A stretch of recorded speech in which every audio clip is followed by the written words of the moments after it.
This episode of Horror Movie Talk is brought to you by The Woods. Oh, fuck, not the woods. Nothing good ever happens in the woods. So just take a stroll through the scraggly woods. Hello and welcome to Horror Movie Talk. An opinionated and accidentally funny horror movie review show. Go, go, go, go, go, go, go, go, go, go.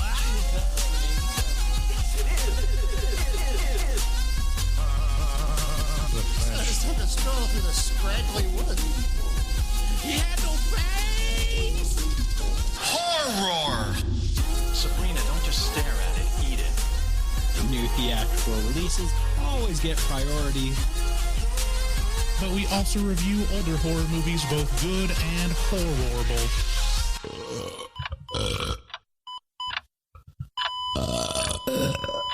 Wow, that didn't sound good. That didn't sound good. Hello, everybody. I'd like to ask everyone in the audience a quick question. Here it goes. Looking for a podcast? Yeah, you are. You're looking for a podcast, and we're the one you landed on. Thank you for listening to us. This is Horror Movie Talk. Your panel of expert hosts each week are Dr. Bryce Hansen, who sits across from me. Say hi. Hi. He holds a PhD in spookology, and I am, of course, Professor David Day, the foremost expert in scare no-nos. Today, we have a fabulous episode for you guys. You know what? Before I get rolling on this, would you mind pulling up the Patreon so we can thank the latest Patreon members? Because it's been a while since we've had a live episode that we can... I think... Has there been any new ones since the last one? Yeah, I think there's been quite a few, actually. But you proved me wrong. So anyway, you guys should check us out over at horrormovietalk.com. That's our website. From there, you can find links to all of our social media. We post new episodes every single Wednesday, so make sure to subscribe and leave a rating on Apple Podcast, because that really helps us out.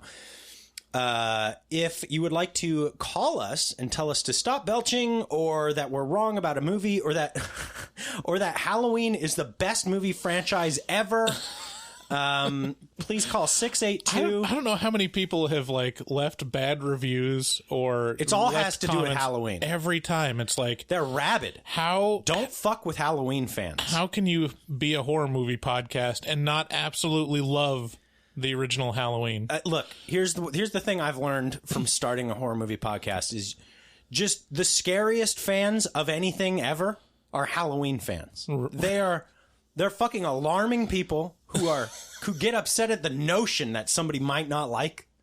I liked Halloween. I just didn't fucking love it to death, and I mispronounced Haddonfield or something like that. And then from then on, it was like I was public enemy number one. These people are nuts, and I mean it goes to reason, right? Yeah. So if you'd like to leave us a voicemail, do so at 682-253-4468. You can leave us any kind of hate mail you would like on there. We've got a great show for you today. Oh, but first, did we have new patrons to thank? Yeah, we got a couple new patrons. Josh C, Manny R, and Caleb C are all new patrons since last time we recorded a live episode. What fabulous people. You know, actually, it wasn't that long ago that we recorded an episode. It's just we've recorded a billion mini episodes. Hard at work. Dude, Horror Movie Talk has been kicked into overtime. We might as well share it on this episode because... it's going to come out in a week or two. Yeah. It'll come out before this one's released. Right. So we've been hard at work recording after shows. We've been hard at work recording after shows, a series of after shows for the upcoming release of The Haunting of Bly Manor. That's the sequel season to The Haunting of Hill House on Netflix, and we've got early access to view those, and so we've recorded. So we've seen it, and you haven't. Yeah, so they're na boo boo. So look out for that. Of course, The Haunting of Bly Manor comes out on October 9th. So binge that shit and then listen along to our after shows, our series of after shows that will be accompanying that. So we've got a great show today. We'll be reviewing, oh baby, this is a Patreon pick. Yeah. The patrons picked this. They get to pick one episode, one movie for us to review per month. They make suggestions and then they vote on it, and then the most voted on one we do for them. And this month it's Rats. Yeah, there it is. No, it's not. It's the Blair Witch Project. How crestfallen was Magnus after you revealed it to? So Magnus, one of our listeners, has been super fan. He's a super fan, and he's been requesting us to review 1984's Rats. Yeah, for a while now. Rodent-based horror. Probably like close to 6 months. Has it been that long? It's been a while. I mean, he's been working on us. This is how Magnus does it. He plays the long game, which is very effective because eventually it will happen. Lots of really like subtle mentions. It's how men work women down. Right. You know, they just pursue and pursue and pursue, and pretty soon it'd just be easier to say yes than to keep on fucking beating this guy off. I mean, if you keep your dick outside of your pants long enough. Jesus Christ. No. Wow, we got different game. But actually, so yeah, the patrons were voting, and one of the options was Rats, and it was winning for like most of the voting period. Yeah. And then right at the end, switched over to the Blair Witch Project. Yeah. And so thank God for that, number one. But also, you know, Magnus, I've been listening. He has a podcast now called Filmklubben. Mm-hmm. And so if you speak Swedish, or if check you him don't, out. If you don't, I have a great time listening to it, just trying to learn Swedish. Right. And it's, I don't know. I mean, they speak English maybe 10% of the time. Oh yeah. Yeah. So, precis. So we will start out this episode by giving a brief review and our score for the movie. We score on a scale of 1 to 10, 1 being a miserable dredge where it makes you angry you had to watch it, 5 being an average enough film that hits all the expected marks, and 10 being so good that it transcends genre boundaries. After we give our score, we'll get into spoilers and take a deeper dive into what we liked and hated about the film. Later this episode, I have a new game for us, Bryce. Oh boy. It's a new game. I'm so excited for this. This is why you're excited about the episode? This game is going to, this game is called Frankie MacDonald or horror movie. This is very similar to horror or porno, right? So originally we had a game called Horror or Porno where we played sound clips of porns and then sound clips of horror movies, and you had to guess which one was being played. Whores. And now I have Frankie MacDonald or horror movie. Frankie MacDonald is he's a huge YouTube phenom. Right. And he's from Nova Scotia, I believe. Yes. And he gives us weather alerts. So this game, you're going to have to determine if this is a horror movie or Frankie MacDonald. Okay. And that gets you a point per question. And then also, if you get that it's a horror movie, you have to guess which one, and that gets you a second point. And if you get that it's Frankie MacDonald, you have to guess what's happening to him. Okay. So anyway, I'm really excited for that. So you guys got to stick around for the game at the end of this episode. So as I said, we watched Blair Witch Project because our patrons voted on it, and I was really bracing for an out-of-date kind of snooze fest because I had seen this in theaters when it originally came out, which was in high school for me. Like that was freshman year or so. Yeah, it was 99, right? Yeah. So for me, it was junior year. And you know, I just figured I had this pegged. I was like, well, I remember most of the beats. It's a pretty simple movie, so it can't really surprise me with anything. And I was right to an extent. To an extent, it can't really surprise you if you've already seen it. But that doesn't mean it doesn't work. Yeah. It still works. And so I was really surprised and impressed with that. It's so specific and pretty much the originator of modern found footage. I think there's probably like mockumentary stuff before this. No, there are some strong entries into the found footage genre before this, quote unquote genre, but obviously nothing that kicked off the genre. This made it a thing. Yeah. And we'll get into that in the review. So without any further ado, here is the trailer.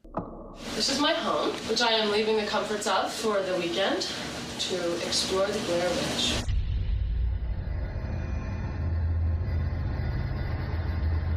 I can see you. I'm real excited about this. Thank you for I'm the very opportunity. glad.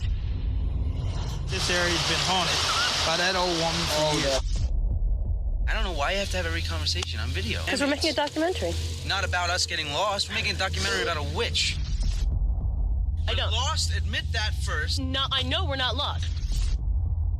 You're all over the place. So how do we know it was people? Well, even if it wasn't, I'm not going to play with that either. And it's all because of me that we're here now. Hungry and cold and hunted. Just want to apologize to Mike's mom and Josh's mom and my mom. Tell me where you are, John!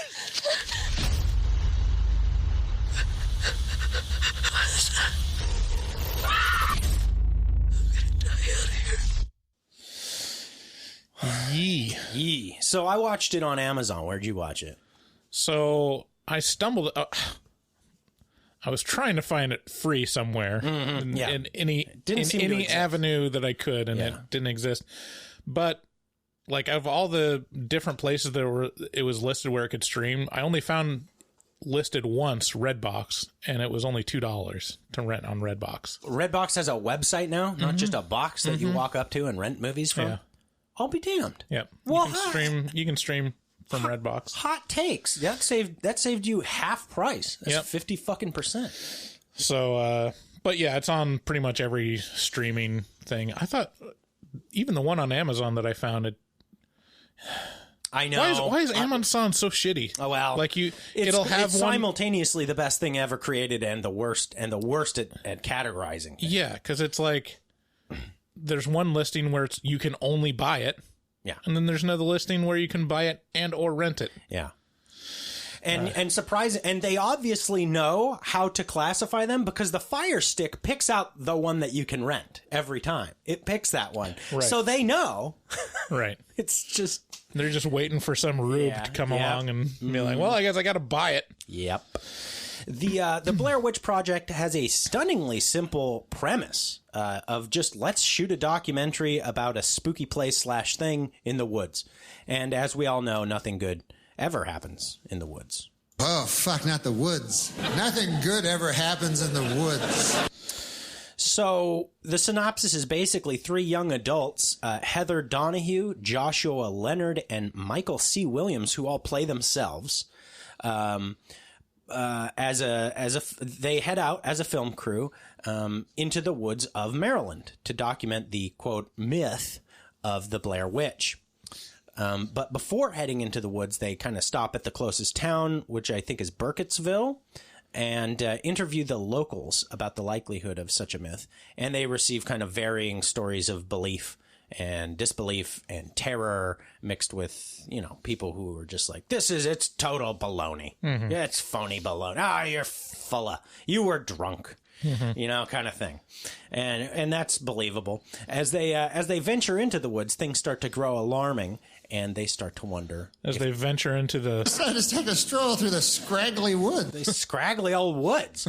That button is going to get used out today. These are really scraggly woods, too. Oh, man. Well, there are no woods that aren't scraggly. The most scraggly. I don't know. No, in terms of scraggle... In terms of real scraggle, these woods got nothing on Pacific Northwest woods. Really? These are Northeast woods, which are surprisingly clean. See, to me, like the Pacific Northwest woods, you've got those giant Doug firs that draw your eye up, so you don't really notice the scraggle as much. You can't even barely walk. It's so overgrown, and there's so much clutter. These Northeastern woods less Scraggle, and it's a lot of flat too. I guess it depends on your definition of Scraggle. No, it does. Because no. I would, yes, the Pacific Northwest is very thick with juicy undergrowth, woods, thick juicy and like, woods. Yeah, and like plants and stuff and sticks and whatnot. But like Scraggly, I feel like it's thin and just random sticky bullshit. We should take a walk in both. Right. We need a listener to house us in the Northeast so that we can test this theory out. Right. And get free kind of Airbnb treatment. Right. Yeah. So do a special episode on wood Scraggle. Dude, I've been thinking about taking a horror movie talk trip across the country to go visit Bugsy. Down in Florida. Bugsy has a fun seeming life. I'm not sure if there's drugs involved. Seems like there might be. He also goes on fucking vacations to the Northeast. Like instead of the Northeast typically vacations in Florida, but he lives in Florida, so he's got to go vacation up in the Northeast.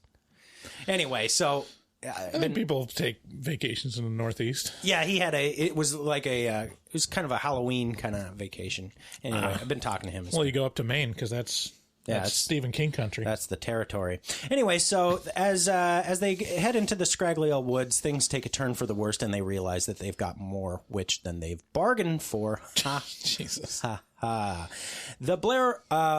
So my review of the Blair Witch Project is it's widely held to be the movie that kicked off the found footage genre. As we mentioned before, there are plenty of examples of found footage before this film, though. Here's the list. There's Cannibal Holocaust, which is a very disturbing film with actually a lot of animal abuse in it. Not even just abuse, just like straight up murking turtles and shit, like really actual violence against animals. And then Cannibal Ferox, which was basically a redo of Holocaust, but with less murking of animals. And then you got The Faces of Death. What are you saying, murking? Yeah, murking. You got to murk them. Nothing? I have no idea what... Murk? Like mercenary? Yeah, it's like assassinating the... Yeah. Murkin... Yeah, murkin is means also... something different to me. Yeah, that's the... It means like a wig for your pussy. Yeah, pussy wig. Yeah. Or dick. Well, that's a good drop. Yeah. So, did you hear... And then there's the Faces of Death series. Have you heard of that? Oh, yeah, I watched them. Did you watch them? Well, I watched the first one, at least. Okay, wow. And how was it? I've never seen them. It's great. I mean, great. It's fabulous. Really, really interesting. Yeah, I mean, it's convincing. Like, I thought it was really showing... Everybody in school thought these things were real. Yeah. They're like, did you know there's this video where you can watch people die? Even now, I'm like, yeah, but it's real, though. Like, I can't get myself to accept that it's not real because, yeah, it's very convincing. Very convincing. Yeah. Then there's The Connection, which is actually dates it back to 1968. There's The Last Broadcast, which the creators of that one actually said that the Blair Witch ripped them off whole cloth. And that came out in 98, so the year before Blair Witch. There's 84 Charlie Mopic, and then there's probably the most disturbing one on the list, Guinea Pig 2, Flower of Flesh and Blood. Actually, Charlie Sheen called the police and reported this one, Guinea Pig 2, because he thought it was real. He's like, this is there are people trapped and like they're being flayed. So these are not in chronological order. No, not in any way, shape, or form. The only ones I recognize are Cannibal Holocaust and The Faces of Death. Okay. That's interesting. The Last Broadcast, is it about a witch or is it? I don't know. I can't say. I just kind of was reading. Yeah, I mean, it seems like I'd be really curious to see how they use the found footage, like setup, because this one seems so specific. Yeah. Of like how it was found. Like how it was found is part of the deal. Okay, so I think I don't think it really even covers it in the film itself. I could be way off, but I think The Last Connection is basically the Blair Witch, but a serial killer instead of a witch. So they're basically looking for the serial killer. Yeah, that's smart. Yeah, right. I know. It's like, huh. The reason why it's as smart as looking for a witch. Maybe a little less smart. It's a ton less smart because a witch, there's no such thing as a witch. Did you see this movie? Did you know it was real? And serial killer, if they're alive, they kill people. Yeah. Like a witch sometimes kills people, but sometimes just like, Bruce rat tails inside a big cauldron. Weird. 90% of the time, witches are there just to be defeated. Like they just exist to kind of like say mean things to you, and then like you escape, and then a house falls on them or something. Right. Yeah. So you got pretty good chances if you're going after a witch. Yep. So while these movies that preceded Blair Witch ranged in release date all the way back to the 60s, the genre never gathered significant steam or public interest until the release of Blair Witch. And many of those movies, including Blair Witch, capitalized on the mistaken assumption that the movie was actual footage of real-life events that just happened to be caught on tape. The hype train for Blair Witch surrounding its release was a sight to behold. This was an event in my life. I mean, that's why this one turned the corner, because it really was one of the most perfectly marketed low budget movies ever. Yeah.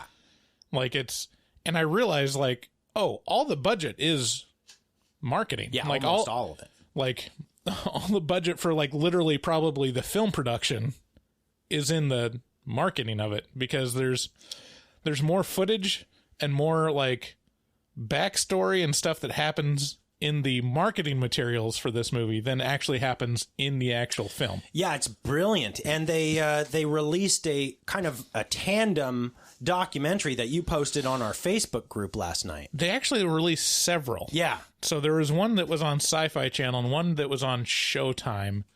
And I think maybe another one. And those were documentaries about this documentary. Well, yeah, I mean, this was never actually a documentary. Right. It was this is a quote-unquote film. It was literally just the found footage. Right. That's what makes it interesting. Mm-hmm. And then, but yeah, the making of well, we can get into those in a minute. Yeah. So, and interestingly, this was arguably one of, or maybe the first movie ever to rely primarily on an internet marketing campaign. These guys did a lot of work online to pump this movie. The movie itself is something of an anomaly. It's not quite a film, like a film Dio, and it's not quite a home video film. It's like a video film. It's hard to place it squarely in a genre too, which is kind of why it kind of made its own genre. With the added suggestion that the footage was real, it made this a real freak show. And did you know, when it was released in '99, IMDb existed, and IMDb listed all the actors as dead. Really? They had deceased. Wow. Right? That's for awesome. a year following the release of this movie. How did they pull that off? Fucking brilliant. Oh, man.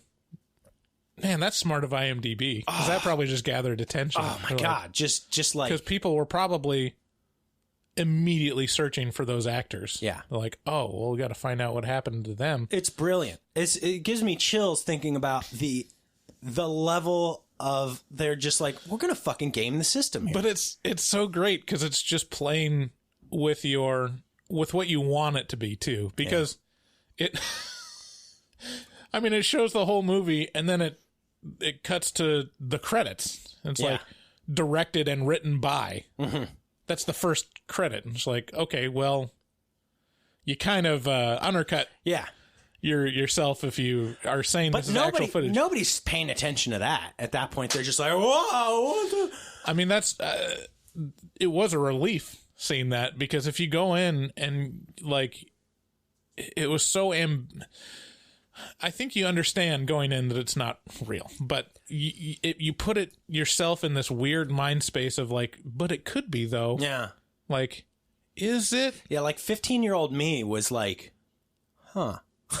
Yeah. It's like a ghost story. Like when you listen to ghost stories, like, yeah, I know that's not real. But also, wait a minute. Yeah. So the Blair Witch Project relies heavily on audience buy-in, and it's able to accomplish it by being very believable by nature. This is how young 20-somethings would act and something they would do, and the scenario they find themselves in is pretty easily a universal nightmare to any viewer. Like, no one wants to be trapped in the woods with somebody or something hunting them. It's spooky. Right. It's scary. I saw this in theaters upon release, like I said, and never again since. I wasn't looking forward to a rewatch because, like I said, I thought I had it pegged at the first viewing, but I did not. It still really works, and it still scared the shit out of me, kind of. It's believable and a crazy fun ride from beginning to end. Did you have a good time watching it the second time? I mean, I've watched it. Like, I've flipped by it a couple times between the theater and this, and like when I flip by, I'm like, yeah, it's just not the same. Like, it's literally just a bunch of shaky footage, and it's like a YouTube video. Yeah. But yeah, sitting down and watching it in earnest, it still holds up in like the thing that it's trying to be. But I don't know if it really engaged me. Oh, really? Like, fully. It did for a while. I think the beginning and the end are engaging. The middle part is like, man, the whole middle part got me. It builds. Yeah. It's very effective, but when you know what's going to happen, you're like, okay, let's get to it, kind of thing. Okay. Yeah, I know I can see that. Yeah, while it lacks the polish and delivery that a true quote-unquote filmmaker's film would deliver, it's supposed to. That's the point. If you enjoy this movie, you should also check out The Curse of the Blair Witch, which is the documentary or mockumentary that aired on Sci-Fi Channel that accompanied the theatrical release of this movie. Yeah, you can either buy it, which would be a weird move, but I found it on Vimeo. Someone uploaded it. It's there, and then there's also the Showtime one that's on YouTube. I posted links on the Horror Movie Talk Facebook group. Yeah, man, that group, that's so much fun. I hope it doesn't die down, because it is. Yeah, there are some really there are a lot of members on there. By the way, if you're one of these people who reaches out on our Facebook group and poses interesting questions and engages people, thank you so much. Like, we see you. And yeah, there's a couple stars. Yeah, for sure. John A is like a huge, like, poster. Elizabeth, she's big on there. So my score for the Blair Witch Project, I was having a hard time with this. While I was writing this review, I was like, I'm giving it a 9, but I couldn't justify it. Right. I was like, why do I want to peg this down a notch? Right. Because it started a genre. It kept me entertained the first viewing and this one 21 years later. Like, this is a 10. Like, I had to argue myself up to a 10. I don't know why, but I landed on a 10 just because it's like, it's kind of undeniable. Yeah, I mean, I also give it a 10 out of 10. I mean, it's one of my favorite horror movies ever, and it's not the best film to watch necessarily. And I don't want to give it a 10 out of 10 just because it's a phenomenon. Right. Like, that's not... You're not big on it's important scores. Yeah. However, this is a very important horror movie. Like, it's undeniable. Right. I know it's like cool to look down on it now of like, oh, it's not even that good. Why was it? It's like, no, this was a thing. It's a well conceived full package when you take in the marketing of it, to where it really is unprecedented to today. Yeah. Like, there's no movie that pulled it off like this one did. And it was so effective that it inspired like this wellspring of found footage movies that never pull off the level of convincingness. You know, it's not none of them are as convincing as this one. Yeah. In terms of like saying this is a film that someone found buried film. Yeah. Yes, exactly. Like, I will say that the films that preceded this one, like Cannibal Holocaust and Faces of Death, I haven't seen Faces of Death, but I've seen parts of it. And I mean, that's the thing. Like, and it is convincing. They are equally convincing to the Blair Witch Project. I mean, Faces of Death is not a found footage movie. It's a documentary. It's like, sure, and they string together footage, but they don't like literally say, we found this footage somewhere. Well, like Cannibal Holocaust does. Yeah. And it's extremely alarming in a very similar way. But anyway, yes. So I think 10 out of 10 is fair. Right. So with that, if you guys would like to support the podcast, please do so by heading on over to our Patreon page. This is a Patreon pick movie. So if you support us at a certain level, you get to suggest and then vote on a movie that we will review every month. And, there's also the Afterpod, which is a whole nother podcast that we've been recording for over a year. So you have over a year worth of weekly podcasts to catch up on if you support us on Patreon. Also, you can hop on over to our Horror Movie Talk shop at horrormovietalk.com/shop. And you can buy a shirt or stickers made by our fucking phenomenal artist, Dustin Goebel, who is our resident artist who fucks really hard. He also takes commissions for artwork from HMT fans. You can contact him at dgoebel00. That's at DGOEBEL00 on Instagram. And let him know HMT sent you. You guys, Dustin's going through a little bit of a hard spat right now. He could use some support. So please check out his work, and you won't be disappointed because that dude, like I said, he fucks. Really hard. I mean, his commissions, like, you get your money's worth. Like, it's. I'm gonna try and get him on an episode here in the upcoming weeks. Yeah. Because I can't believe we haven't had him on the show yet. Yeah. It never like it's like a slap in his face. I just didn't think about it, and I didn't know if he wanted to do it. But there was someone that suggested, we should do Phantasm with him. Oh, because that's like one of his favorites. That would be great. Yeah. Oh, we should do that. Yeah, we should do that. Yeah. So you can also support us by heading to our website, horrormovietalk.com. Click on the Amazon link at the top of the page. It's a green button, says support us through Amazon. And then anytime you buy anything on Amazon, a little bit of that will go to us. And it doesn't cost you anything extra. So just do it. And on every episode post, we usually include a link to the rental for the movie we're reviewing. So if you click through on that, we'll get a little taste of that too. Little taste.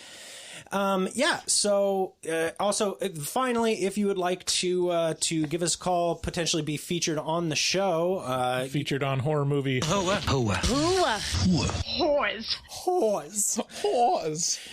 can give us a call at 682-253-4468. So thanks again for listening, and let's get into spoilers.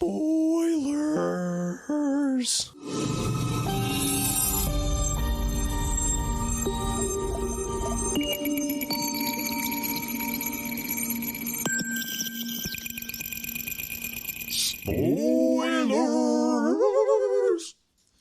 This is gonna be a long episode. We're already at half an hour. I don't think it will. There's not a lot to Blair Witch. I tried to bust it out a little bit, so we'll see.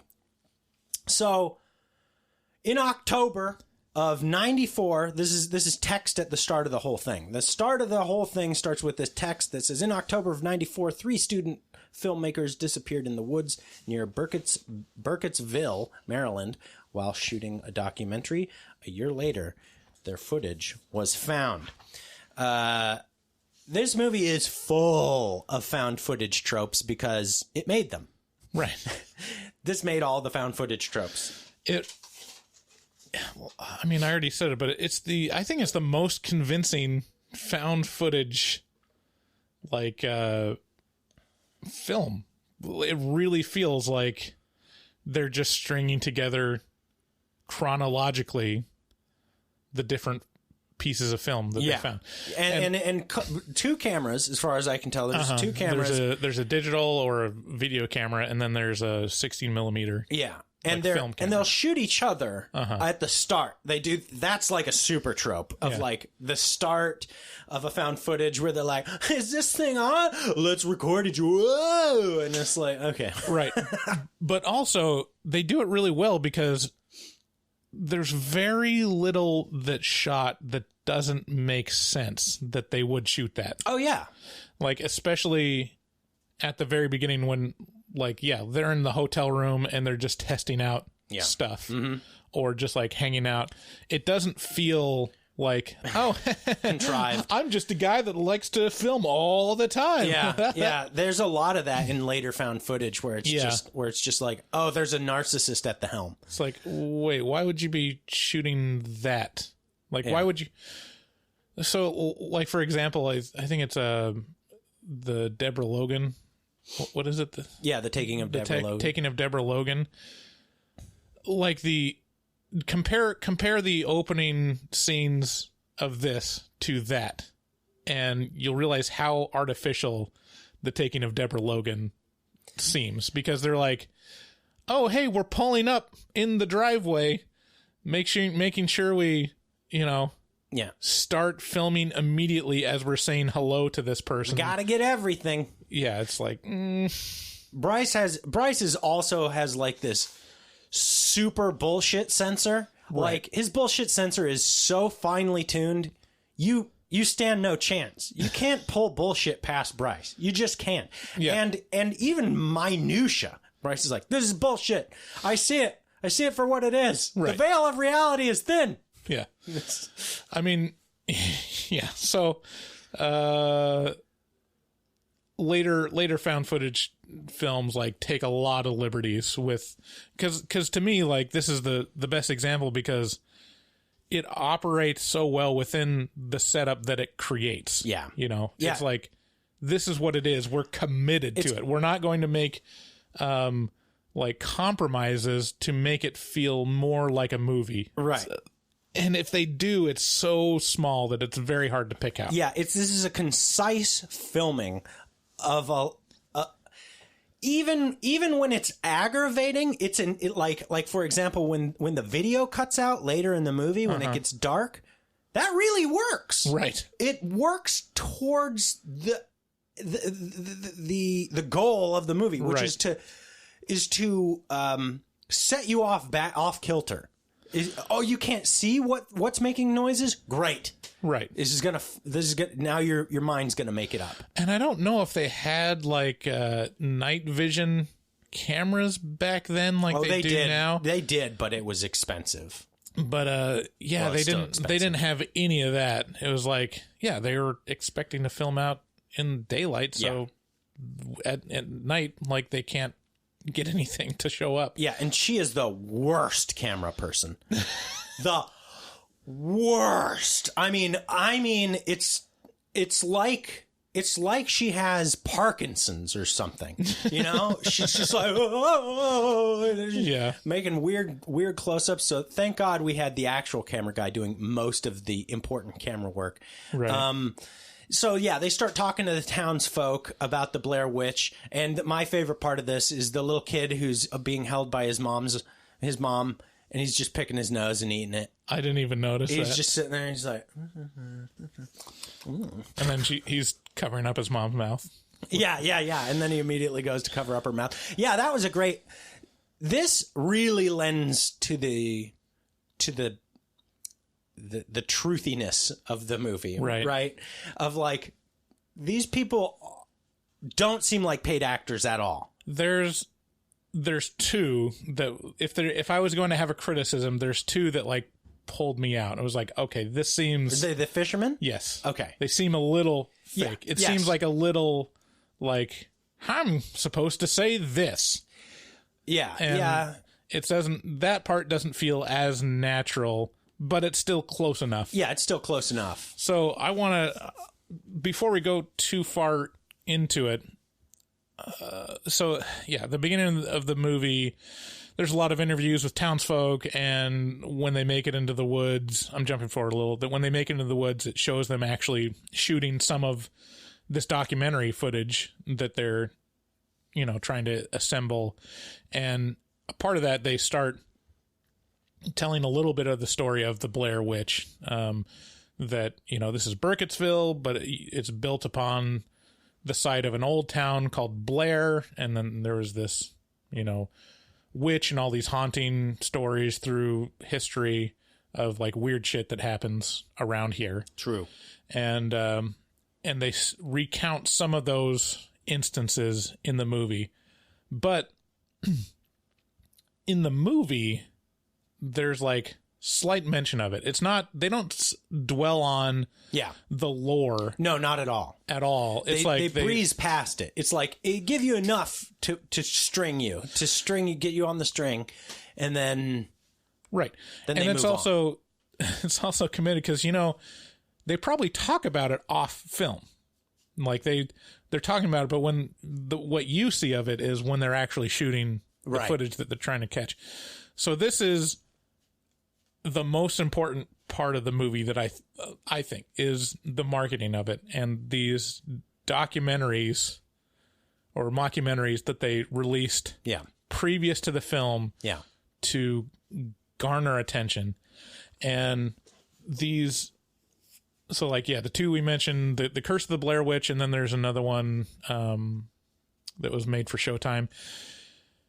And it has a ton of footage that's not in this film at all. Like they don't, like they mention the serial killer, I think, but they don't ever show him in the movie. But there's like footage from the 40s in these documentary films that they show, and it strings together all these stories, and the two different documentaries like have two different focuses, but they use a lot of the same footage. So it really feels like if you're going to watch like a doc on like Chris Watts, you know, that they just released a new Netflix documentary on Chris Watts that murdered his wife and children. And if you're going to watch a documentary about a serial killer or a killer on Dateline, and then watch another one on like, you know, like a YouTube channel thing or something on Netflix that's all about the same stuff, they're going to use the same footage in different ways. Yeah, they're going to jumble it together a little different. And that's how they did it with these documentaries to market the film.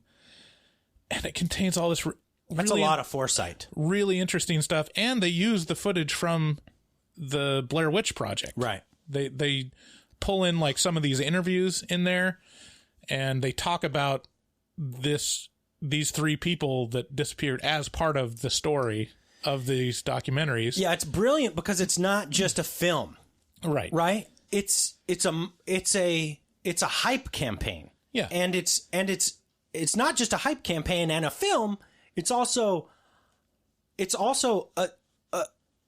a moment in history. Like they made it that, like, by virtue of making all of this extra stuff, they made such a big hype train around it that it is akin to the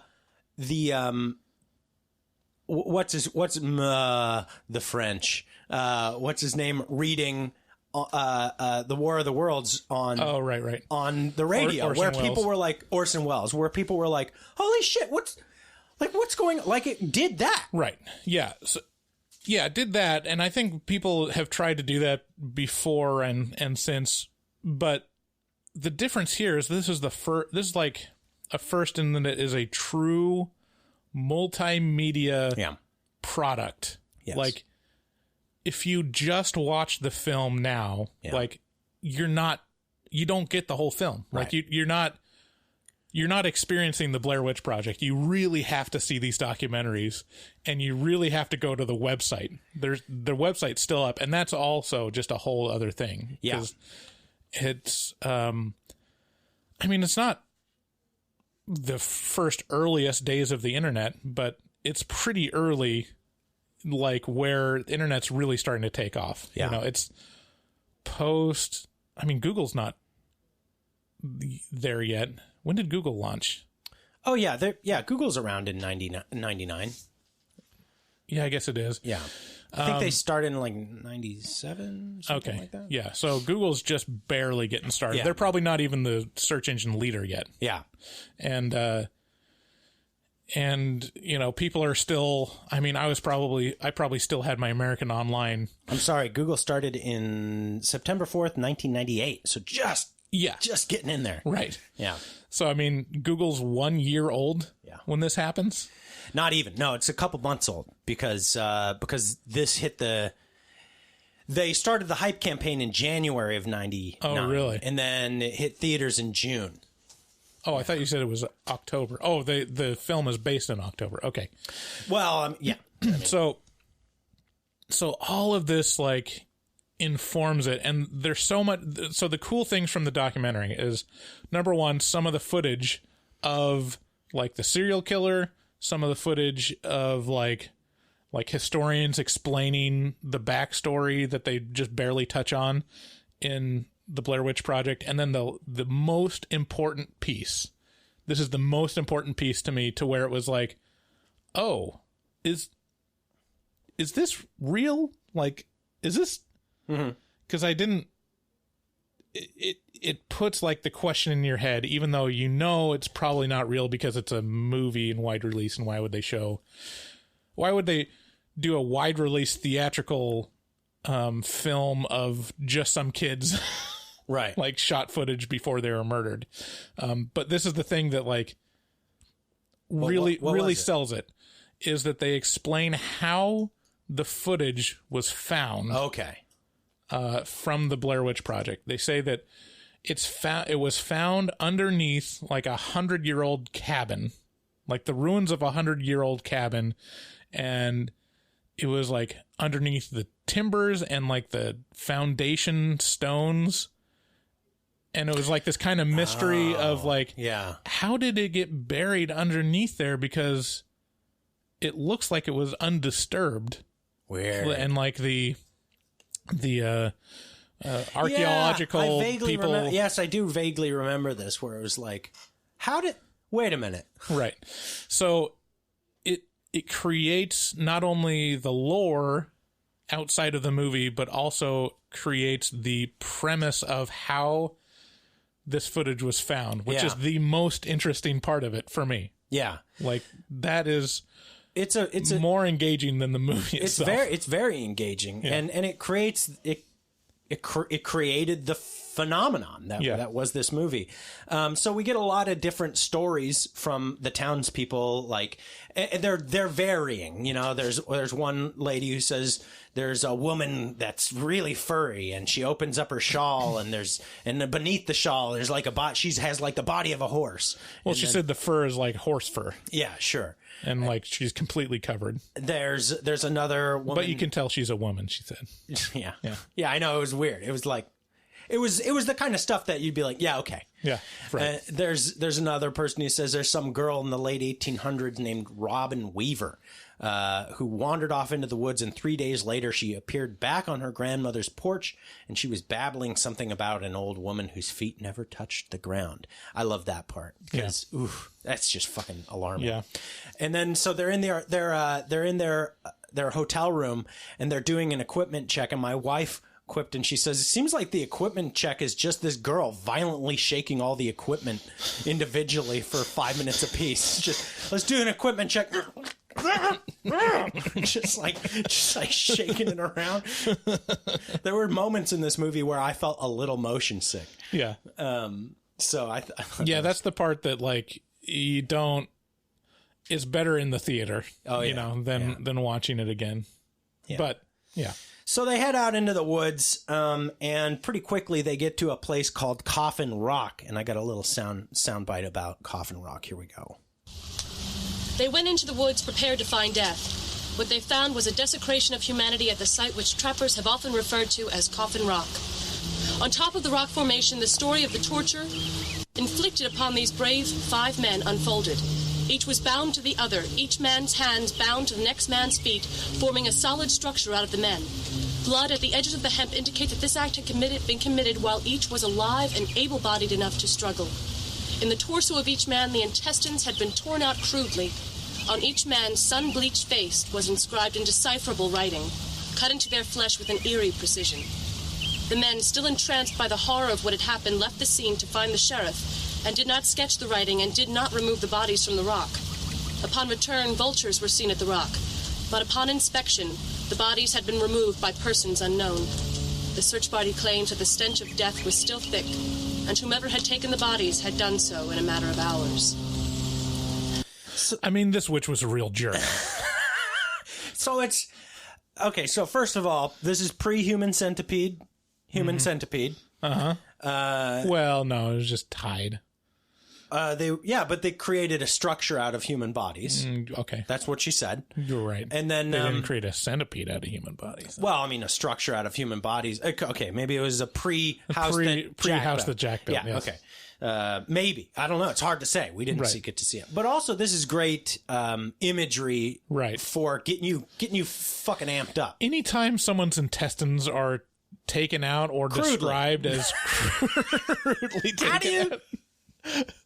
I mean, even during surgery, it's really ramshackle ripping out of intestines. I mean, really disorganized, really unprofessional. Blair Witch. Yeah, she's an amateur. Yeah, she hastily disemboweled people. Yeah, and the part where somebody like comes upon Coffin Rock, sees this human centipede, and then they're like, oh, we gotta go back to town, tell some people about this. And then they come back like a couple hours later and it's gone, and there's still the stench of flesh in the air. It's like, ooh. Yeah, that's pretty, like... Yeah. Anyway, so good storytelling there. Now we start getting into this, like, are we lost? No, we're not lost. Are we lost? No, I got it. Yeah. Are we lost? Are you sure? This will be the thing that gets old for people. Like, this is like the definite thing that you can like complain about. Sure. Because that's really what the story is that they get lost in the woods. Yeah. And stuff unfolds, but for the most part, the plot is they get lost in the woods. Right. Well... And it's unclear when exactly. Right. But there's definitely a point where it becomes dire, and that's where he kicks the map into the river. I guess, so they get to Coffin Rock, which isn't that far from where they parked, apparently. It seems like she's telling the truth. It seems like she does have them on point the whole way through. It's just they're so disbelieving that she could have kept them on course. They're like... Well, I mean, she's a woman. Okay. First of all, you're a fucking sexist, and I do not... because it seems like she has them on point the whole way through. See, that's my question. I can't remember. So they go to Coffin Rock, and then... they're hiking for hours and hours and hours to a second location. Yes. I can't remember what they're supposed to go to a cemetery. A graveyard, yeah. And they never make it there, but they turn back. I can't remember what the impetus for turning back was. It starts raining, and it just, I mean, no one likes to be wet. Right. Ever. They're just like, all right, never mind. Unless you're getting ready for sex. So then, but on their way to the graveyard, they come across all these little rock piles, like, and then there's like these little stick, like hammocks in trees to keep rocks up in the trees, and it's like, like little happenings. Huh?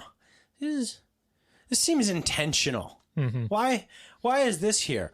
And then at night, the second night, or no, but all the nights they hear stuff in the woods. Yeah. And it starts out with like just breaking sticks in the far distance. Yeah. And so at some point here, we got a sound bite. I understand it all where I was coming from. I just wanted to get whatever it was. I didn't know. Josh woke me up. I was freaking out. I woke up all of a sudden and shit's going down. And all I can think is I gotta get it. I gotta get it all. I want it on sound. I want it on 16. If anything, if we can see anything, I want to see it on 16. Well, it sounds to me like a bunch of people running around. And I'm not down with messing with locals or whatever. I don't know who the hell would come out here. What bugs me out is that we're so damn deep in the woods and people are gonna try and and come out here and mess with us, then they got to have something wrong with them, and I'm not going to play with that. But how do we know it was people? Well, even if it wasn't, I'm not going to play with that either. That's my favorite line in the whole movie. Yeah. So she's like, look, I fucked around with you last night, but I really wanted to get this on tape. Yeah. And he's like, yeah, but I don't want to fuck with that. I don't want to fuck with people who are trying to fuck with us in the woods. And she's I don't care if it's caribou. I don't care if it's people. I don't care if it's an entity. Don't care. And she's like, well, how do we know? How do we know if it was people? And he's like, well, if we don't know it's people, I'm not fucking with that either. Yeah. Like, I'm done with all that. Which is exactly my sentiment. Right. No. See, this is the part that really also like sells it, that you really have to have the experience of camping in the woods in a tent when you're young. Yeah. I think that's part of it, because everyone that has the experience of camping in a tent when you're young, hearing like random sounds, and trying to like figure it out, trying to place it, and always kind of being worried that like you're not really protected out here. Oh no. Like if there was some random guy that wanted to murder people, which sometimes there are, very rarely, but sometimes they could easily get you. And so that, plus like the experience of being in the middle of the night in a tent in the woods and having your tent shook. Yeah. That is like the most alarming and scary experience that a lot of people have in their lives, you know? Oh, yeah. Like, yeah. Up to age, you know. Did that happen 12 to you? or whatever. Yeah, probably. I mean, just like Boy Scout camp and the other scouts. Did you make it to Eagle Scout? No. Okay. No, I got close. Wow. I finished almost everything just at Boy Scout camps. Dang. Like I never worked on a merit badge outside of Boy Scout camp. Yeah, Boy Scouts I was onto them like within a week. Yeah. Yeah, I was like a wee below, some little thing. Right, that's Cub Scouts. Yeah, sure, Cub Scout. I was onto them right away. I was like, we're going to join Boy Scouts, going to get some fucking knives up in here. And don't do what Donnie Don't does. I was so disillusioned. They were like, now read this book. And I was like, are you fucking with me? Are you fucking with me? You're giving me double homework on top of regular homework? Mm-hmm. They're like, here, no, but have some peanut butter to put in this pine cone. I was like, fuck this stupid place. I was so angry. I was like, no, I'm not putting fucking peanut butter in. And then I looked over at these retarded children who were like, pudding. And I was like, what do you think this is? Like, you're being had. Like, the birds win on this. You don't win. This isn't fun. I could put peanut butter on pine cones in my own fucking time. Yeah, I mean, Cub Scouts is definitely, it's like a fancy preschool. Like, it's like an outdoor school preschool. But that was like, the beginning of getting burnt for me. Like, I got burnt so hard, I was like on high alert after that. I was like, not another Boy Scout thing. Boy Scouts can be fun, but it wasn't ever like super compelling to me anyways. But yeah, if you've had the experience of just being in the woods and being fucked with, it is alarming. Oh yeah. At night, something intentionally coming at you and being like, guess what? and you have please don't do that. And you have stories as like an adult of just like fuckiness in the woods that you're like, all right, fuck this shit, I'm out of here. Yeah, I do. Yeah. And we should talk about that on the Afterpod today. Yeah. Whew, I got some for you. So yeah, it starts to rain and they're like, let's head back to the car. So at this point, they lose the map. They're like, where the fuck did the map go? What happened? And the nights keep getting worse. Mm-hmm. Things keep ramping up. Each night is successively more intense. Yeah, and it's really effective. This is a part that like I think is still effective. Because I watched it last night. Sounds at night, man. I watched it last night with the lights out and just like a dark screen and headphones on, and it is still effective of like weird cracking sounds of branches, because it sounds like someone's walking around, but the branches are too large. You know, the sounds of the branches are too large. Yeah. It sounds like someone's like literally. It sounds like 2-inch thick branches just being like crack, crack. Yeah. And then the second night, it kind of builds on it, and it's a little closer. And it's coming from all around. Yeah, it's and not just they make from it a one point. spot. Yeah, they make it a point that it's coming from all around. So it's like, that's so creepy. And then it ramps it up progressively to where it's like, then they start hearing voices. They start hearing like a little kid. Children, and like kind of the hintings of cackling. And throughout their days are just littered with them like pointing the finger at each other and being like, "You fucking lost the map! Why'd you do that, you stupid bitch?" And finally, Mike, I think it's Mike, comes out and he's like, "I kicked the map into the river." Right.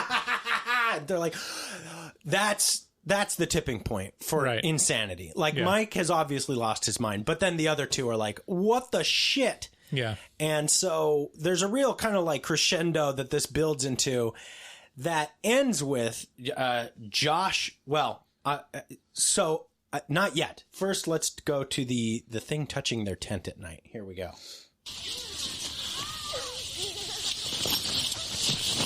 Oh,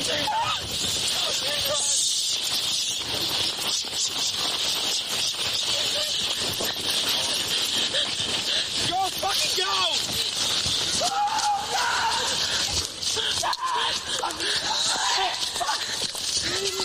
Hurry up! I'm coming! My boots aren't laced! Oh my god, what the fuck is that? What the fuck is that? You don't get to see anything. Yeah, you don't see anything. Oh man. And then she like builds into that fucking manic scream. What the fuck is that? And you're like, what is that? Like, man, it works so well for me. I have chills listening to that. Yeah. For me, it would get scarier the more they touch me. Oh, it's true. Oh man, that scene works so well. And there's something about leaving the safety of the quote unquote safety of the tent where they go running into the woods. Yeah. It's like, you are very, very out in the open now. Right. Like, you were super out in the open before. Right. But now you are just kind of barely tethered to each other. The one thing, like, that now in retrospect I think of, like, that's not super realistic. If you have two guys and a girl in the situation, the two guys are going to go running off to try to find what's making the sound. Like, after the second night, they're like, if there was two guys with me and I'm the girl, okay. I don't know, in the situation, I guess.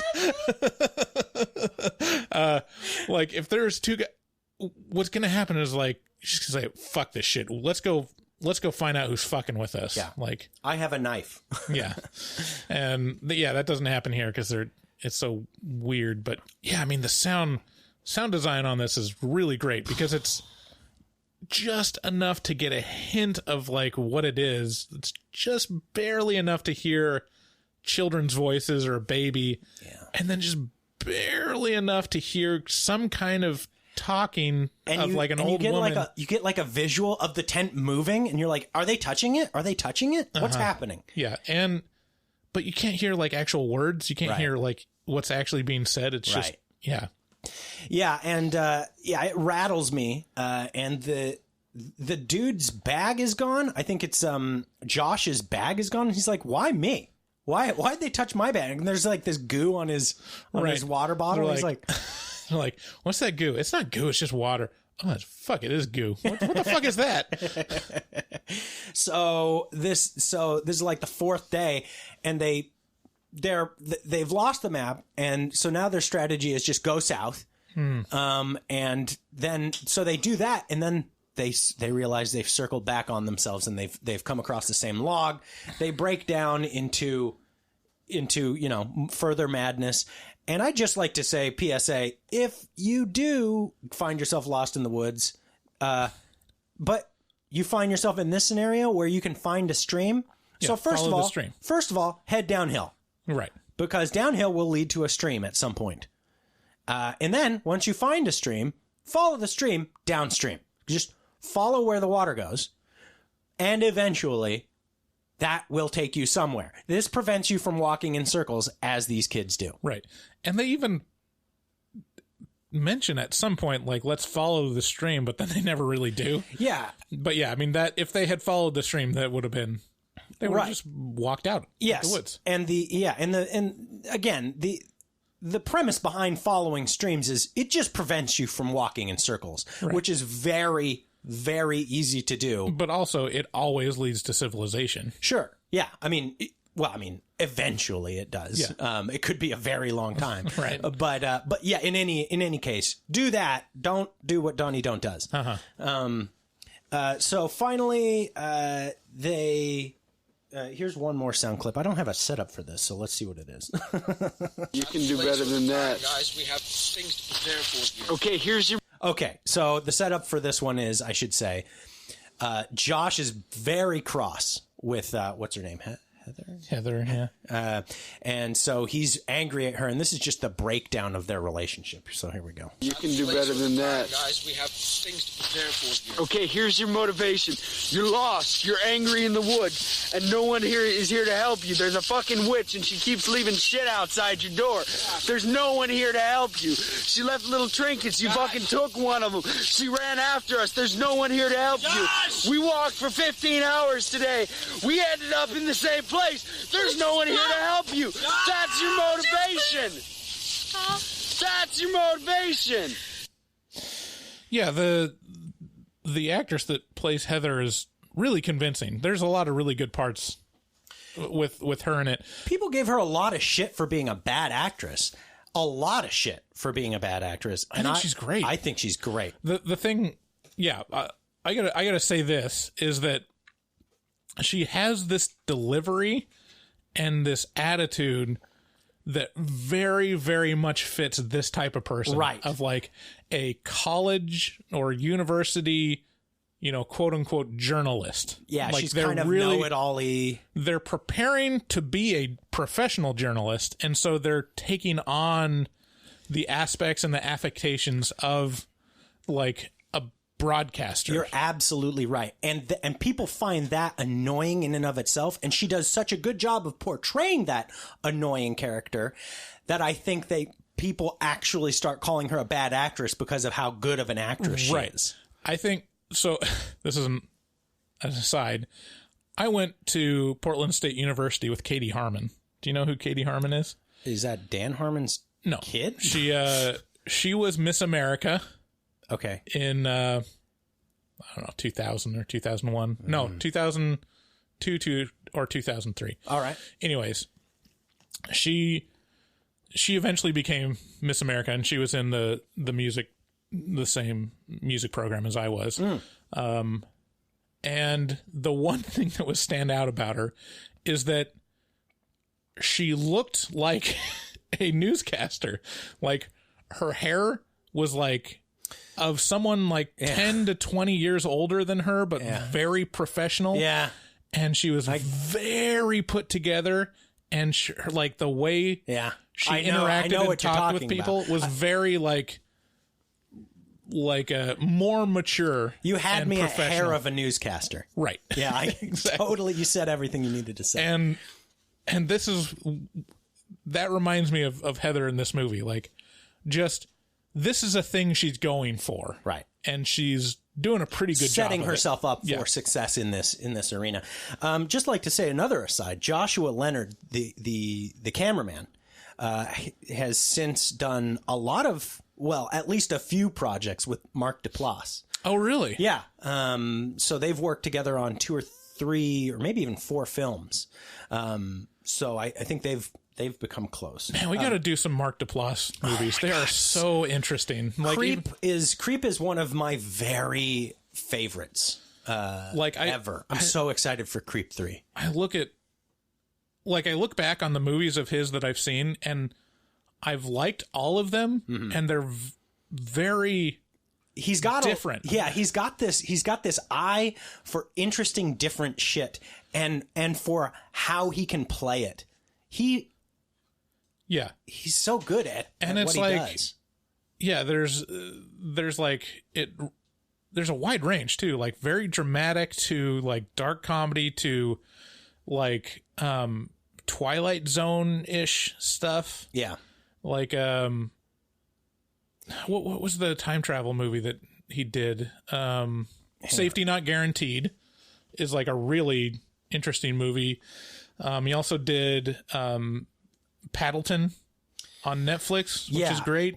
He did Creep. He did The One I Love. The One I Love. Did you watch that? Yeah. What did you think of The One I Love? It's great. I love that movie. It was great. I was so surprised by that movie. I'm just a huge Mark Duplass fan, really. Yeah. Because I had flipped by that movie so many times. It looked like one of the most uninteresting movies ever. Yeah. And then I had watched, The Invisible Man, and I was like, and I've watched Mad Men and Handmaid's Tale, and I just realized, like, you know what? Elizabeth Moss is pretty great. And then I realized, like, oh, the guy in this is Mark Duplass. I'm like, okay, let's give it a shot. This has to be interesting. I mean, even if it is a rom-com, if it has Mark Duplass in it, it's probably going to be pretty interesting. Yeah, I think I watched it after I heard you rave about it. Yeah. Yeah, and it was great. And he was even in fucking Zero Dark 30. Really? Yeah, like Mark Duplass is low-key like a gem. Right. An acting gem. So anyway. Yeah. So back to the Blair Witch. Josh is gone. Now, one night he just fucking disappears. They wake up and he's gone. But then they find the bundles of sticks. Uh-huh. Or I can't remember if they lost Josh first and then they found, because I think they find the bundle of sticks outside their tent, right? And it's separately we are weak twigs, but together we make a mighty faggot. And within this bundle of twigs, or this mighty faggot, they find indiscriminate Josh parts. Right. This still works so well. Like the ambiguity that they use throughout this movie is so great because you have to fill it in with your head. Yeah. And if you are engaged with it, like, you are fully engaged. Yeah, exactly. And indiscriminate bloody Josh parts. And during the night, while these terrors keep happening, they keep hearing him being like, "Hey guys, like help! I could use ow, ow! Why are you doing this to my butt? Ow!" Like weird, like really weird sounds at night. And now Josh is part of that kind of weird nightly chorus.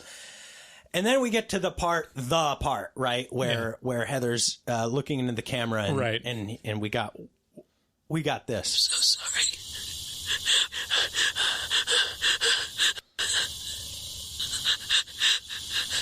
I'm scared to close my eyes. I'm scared to open them.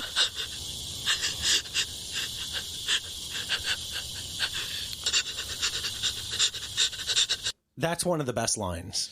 I'm scared to close my eyes, and I'm scared to open them. Like that, I get that 100%. I'm like, oh yeah, no, I've been in that scenario where I'm so keyed up that I'm like, I gotta watch for what it is. I don't want to see what it is. Yeah. So they go. They think they hear Josh very solidly. They find a house in the middle of the woods. Yeah, the ending of this movie is like a rocket. Like it's like a bullet. Yeah. Like once they find the house, it's like done. Yeah. Like it's so quick and confusing that it ends before you can even process it, and you're just left with like, what? Yeah, you get kind of like a hodgepodge of all kinds of weird, creepy shit in this house, but like, just glimpses, like handprints all over the wall, seemingly like child's handprints of mud, and then like upstairs, there's like, wait, what is this thing up? There's like, I can't even. It's very hard to see anything, and there's like writing on the walls and stuff, and like but yeah, I mean the part where you see the black child handprints is like, what the fuck? Yeah, but within 2 minutes, the movie's done after that reveal. And her shrieking, it's hard to tell if it's the witch yelling at them or her. No, it's her. It is her. And it's so discombobulating because, so what happens is they find the house and they think they hear Josh screaming for help, and they're not able to place where he's yelling from. So they go upstairs. He's in the basement. He's not there. And then they're like, oh, he's downstairs. And so they Mike starts running downstairs and leaves like Heather behind, and Heather starts screaming like she's seen one of the most frightening things in the world.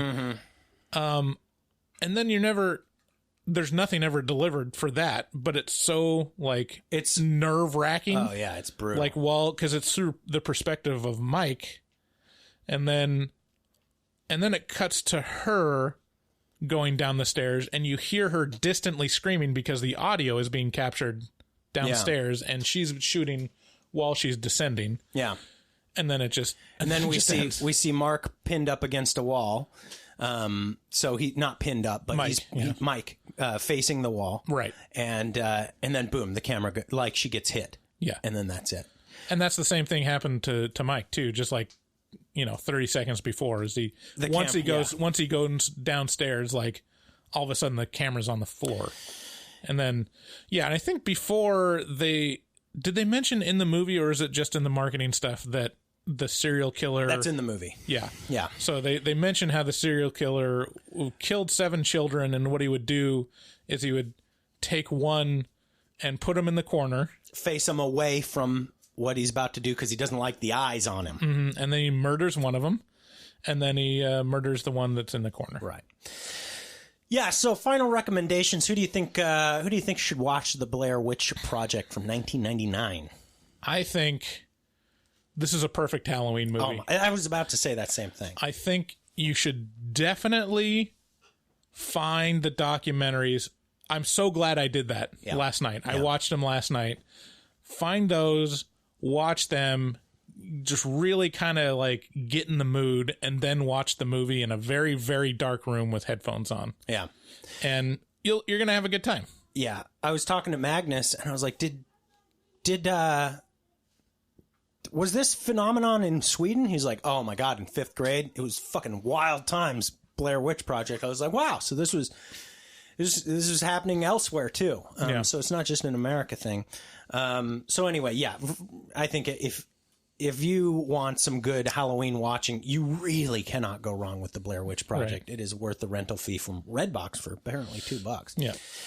So with that, let's get into, I'm very excited for this game, Frankie MacDonald or horror movie. Actually, let's play horror or porno intro because we need some intro music, and it's been a while since I got to hear that fantastic horror or porno intro music. I don't know. Let me see if I can find it. Just a second.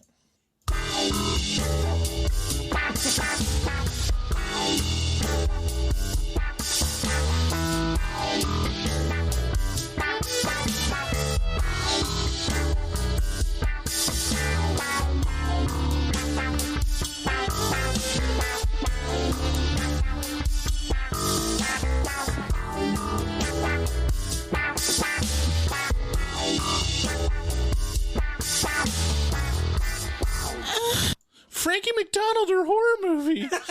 Good job. Yeah. So if you're not familiar with Frankie MacDonald, you should check him out on YouTube. That's Frankie M-A-C Donald. And he's a YouTube phenom. Do you think he's related to Norm MacDonald? I don't.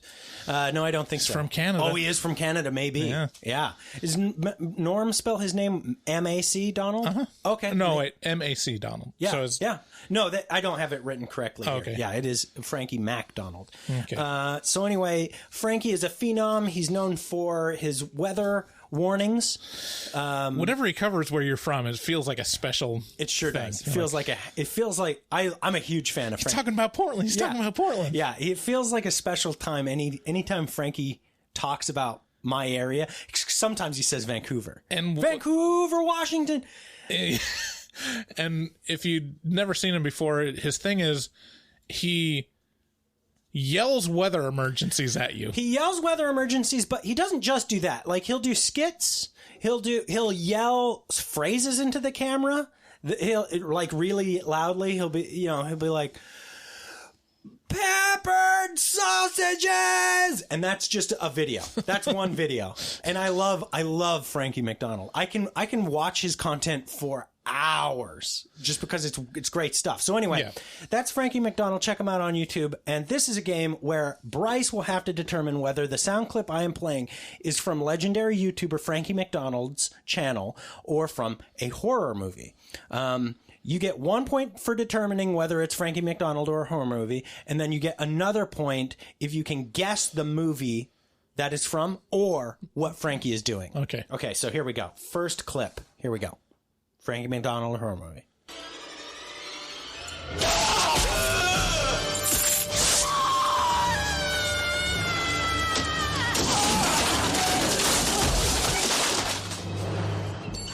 You've been very naughty, Miss Kettlewell. Okay, is that a horror movie or is that Frankie MacDonald? That's a horror movie. Okay.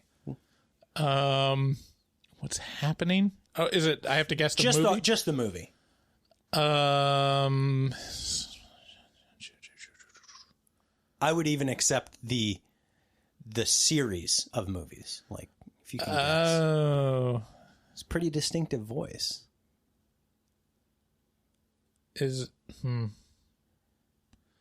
Yeah, I don't know. Okay. I don't know. Well, you get 1 point. That is Child's Play 2. Oh, I was almost going to say Child's Play. It doesn't sound like Dorf, whatever his name is. I can't remember. Dorf. Oh yeah, Stephen Dorff. Mike, I can't remember. Yeah, so good job. 1 point for Bryce. Mm-hmm. So here we go. Here is clip number 2. Is this Frankie MacDonald? Brad Dorff, I think. Yeah, I think you're right. Here is clip number 2. Is this Frankie MacDonald or a horror movie? Okay. It sounds like a gorilla's after me now. Oh my God, it's a gorilla. He's chasing after me. Oh my God, there's 2 gorillas after me now.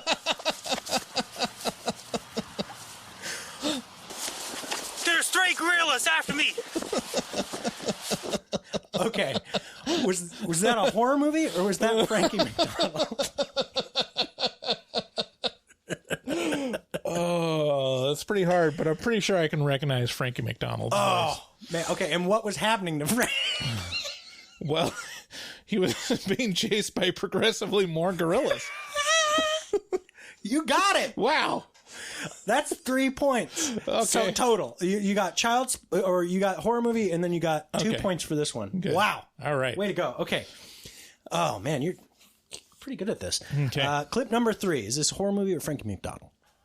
Stick your cock up her ass, you motherfucking worthless cocksucker. Be silent.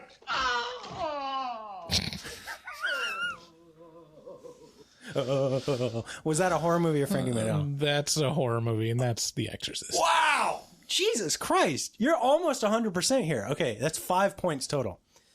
Yeah, that was The Exorcist. Okay, here is These are hard. Clip number 4.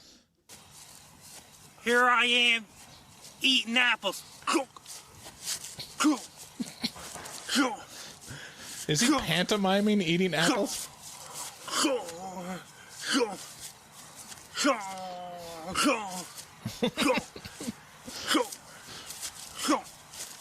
Well, was that a horror movie or was that Frankie MacDonald? Wow, that sounds like Frankie MacDonald.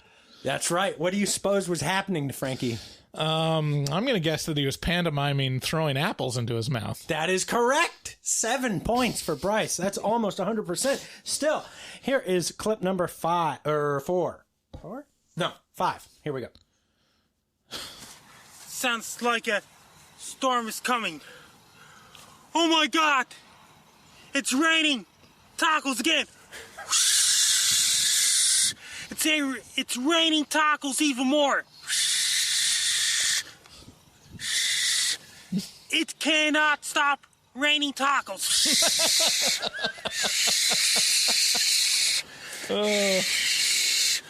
Was that a horror movie or was that Frankie MacDonald? Which was it? Don't jerk me around. It's Frankie? Yeah. And what was he doing? What was happening? He got caught in a torrential downpour of tacos. That's correct. Wow. Jesus, that's 9 points. Here's clip number 6. Okay, was this a horror movie or Frankie MacDonald? Oh.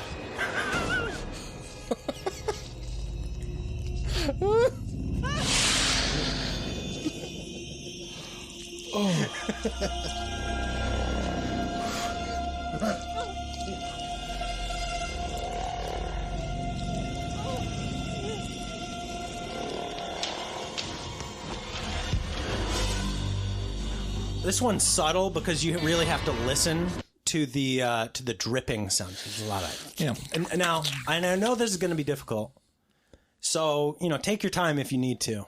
But was that a horror movie or was that Frankie MacDonald? I think that was a horror movie. Okay. Because I didn't have someone yelling at me. Oh. And describing exactly what's happening. Okay, this is an iconic scene. And I know there's not a lot to give it. I know it's a poor sound clip, then that's my bad, but... Can I hear the beginning again? Yeah, sure. Yeah. Visually iconic.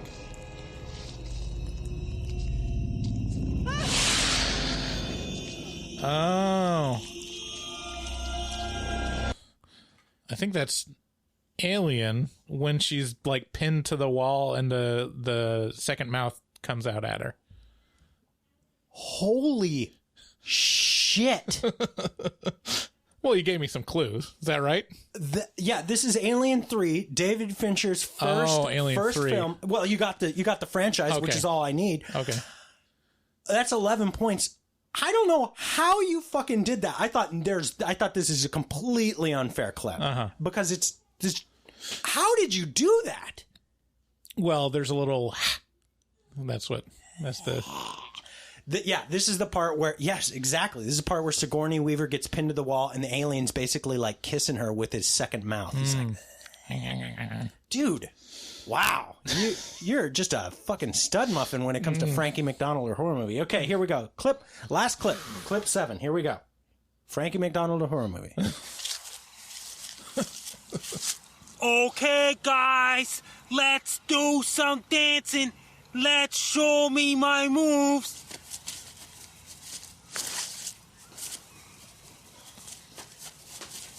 Shuffling. Shuffling. A little bit of panting there. Pretty sure that's Frankie. Wow. And that's him doing a little jig. Shit. You scored almost 100% on this whole thing. This is... I think we just need to make a game called Frankie MacDonald or Frankie MacDonald. That's really the best part of this game. Thank you for playing along with Frankie MacDonald or horror movie. Tell us how you did. If you did as good as... I doubt anybody fucking nailed that Alien 3 question. That was goddamn amazing. David Fincher's first feature-length blockbuster film, Alien 3. Thank you again for listening. Make sure to share our podcast with a friend if you love us. And if you don't, then go straight to hell. If you'd like to support us, you can do so by going to horrormovietalk.com, clicking on either of the links at the top of the header right there, Amazon Associates, or become a Patreon for a bunch of extra content and to support us directly. Big special thanks to Kitty H, Maxwell.r.allen on Instagram, and Dustin Goebel for supporting us. Also, new patrons, Joshua C, Manny R, Caleb C. Yeah, all of you guys help us out just in a tremendous way. And we sure do appreciate it. Kitty did look for her voice on the intro of our upcoming series of after shows for The Haunting of Bly Manor, which will be released on October 9th on Netflix. Make sure to watch those and then listen to us. And, give us a call at 682-253-4468, and maybe you'll get on to Horror Movie Talk. And with that, thank you very much and have a great day. Bye! Bye! Looking for a podcast full of burps and gas, perverted cast, skinny and fat? Look no further. Horror Movie Talk is accidentally funny, begs to donate money, fake sponsors for dummies, and so much more. New episodes every hump day. They'll pickle your dickle for foreplay. Patreon members have it your way. Vote for a movie every month for the review. Chompa chompa, don't just stare at it, eat it like a taco. Put your tongue through the phone hoodie, Picasso. Look at them hot kids, swear not a pedo. Got me too'd with Cosby eating jello. Pudding Pops done gave Bryce flatulence. Drain addict Dave doesn't give a shit. 1 through 10, is it horrible or excellent? Oil me up, daddy, is dinner Robinson. Kiss Bryce Hansen. Look at them hot kids, Chris Henson. Masturbate with a crucifix, exorcist. Face huggers, chest bursters, alien. Linda Blair peed on Sigourney Weaver. I know it's true cause it came from social media. Patrick Bateman can't understand you. Stab you to death for rotten apple reviews. Opinionated podcaster with a doctorate. Spookology, doctor of philosophy. Bad gastritis, need colostomy. Turn Patreons into human centipedes. David Doobie Day, scare no expert. And global fucks hard, professional sexpert. Afterpods, taglines, and porno flicks. American Psycho, them guys pretty sick. Chompa chompa, don't just stare at it, eat it like a taco. Put your tongue through the phone hoodie, Picasso. Look at them hot kids, swear not a pedo. Got me too'd with Cosby eating jello. Pudding Pops done gave Bryce flatulence. Drain addict Dave doesn't give a shit. 1 through 10, is it horrible or excellent? Oil me up, daddy, is dinner rumps. Nothing good happens in the woods. Always get more than you bargain for. Got a pickle to dickle, machines tickle bitties. Killer on the phone, ain't no Sharon Stone. Vancouver, Portland, Oregon, and organs. Corona, COVID, curse, Lorona. Green River Killer, because reasons. Hallway and poop monster kids screaming. Ain't your ordinary dingleberry itinerary. 30 days shutter and jump scares, they fucking scary. Time for the spoilers with jokes and tropes. Use their white socks to catch their loads. Just show them one titty, pretty. Paganism you should worship, they Teflon dicks. Pacific Northwest, let them see one breast. Shifty ass, stay spooky, poor man's digress. Bugsy,